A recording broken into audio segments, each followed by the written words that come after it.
रुआई हो, रंग रूप रुआई हो, जिए के एगो दवाई हो। आनकर रूप देख के ना कर सके, आनकर रूप देख के ना कर सके, काहे कि ई रूपवा पूर्व जन्म के कमाई हो। लेकिन कहल बा कि प्रेम हो जोगी जोग से मिलेला, प्रेम सबका से चिन्हाई नइखे, वासना से रहे जे करी वास्ता, वो प्रेम के रोगी कहाई नइखे। तो राधा के निकट कन्हैयो न दिहले, अरे मीरा के घुंघरू रुकाइल नइखे। प्रेम के मोती अनमोल होला भैया, ई घमंड के बाजार में बिकाइल नइखे।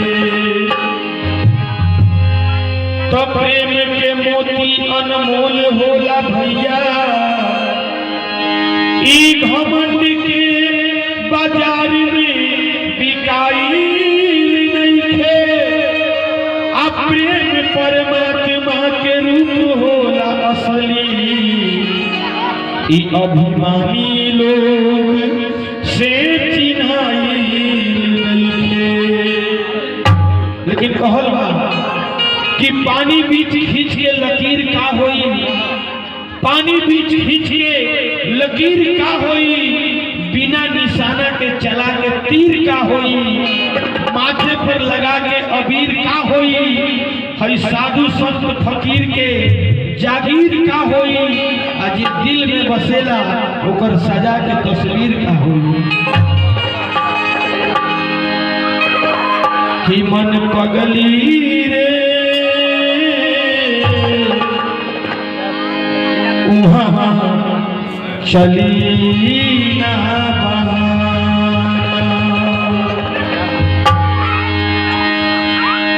लोभ मोह काम तज, आ प्रभु जी के नाम भज।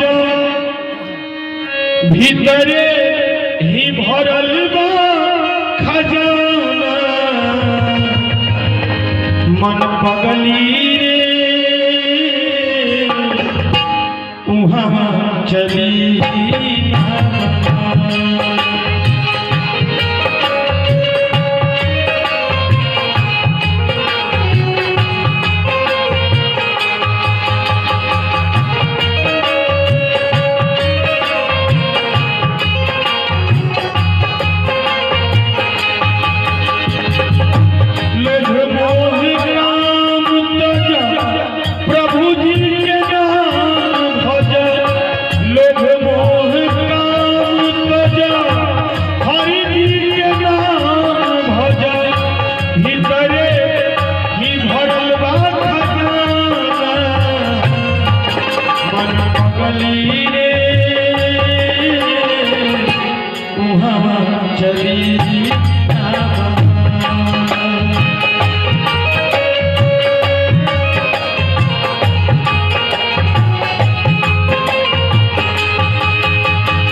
उड़े के बाद उड़ ली, लेकिन बुढ़ापा जब आ जाई तो जौन है दूगो चक्का बाटे तो जान हो जाई और लाठी के सहारे चले के पड़ी। फिर वो दिन भक्ति ना हो पाई। भक्ति करे के जवानी के समय बनल बा, लेकिन एकरे के लोग गवा देला। ये शरीर के भीतर 5 गो चोर लोभ मोह काम क्रोध और अहंकार प्रतिदिन एक श्वास के लूट रहल बा, लेकिन हमनी के माया के फेर में पड़ के उ बात के भुला गई बानी जा और एक श्वास घटल जा रहल बा और एक न एक दिन हमनी के जाए के बा। इसे अभियों से सुधार करला के जरूरत वाले कहल बा।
गुरूर न कर साथ इस शरीर का, क्योंकि तेरा भी खाक होगा और मेरा भी खाक होगा।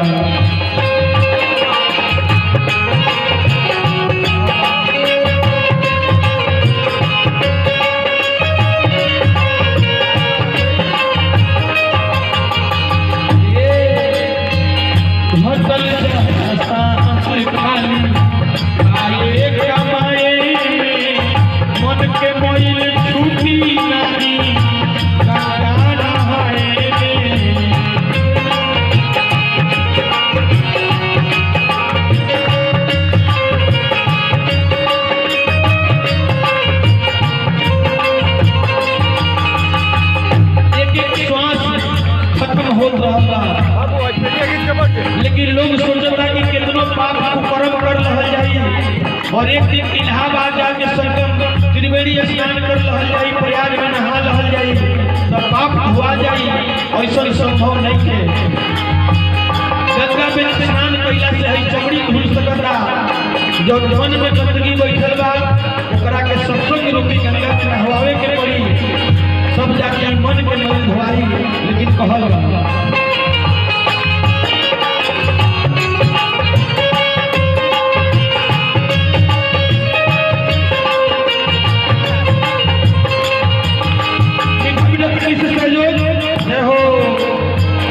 घटल जा सांस खाली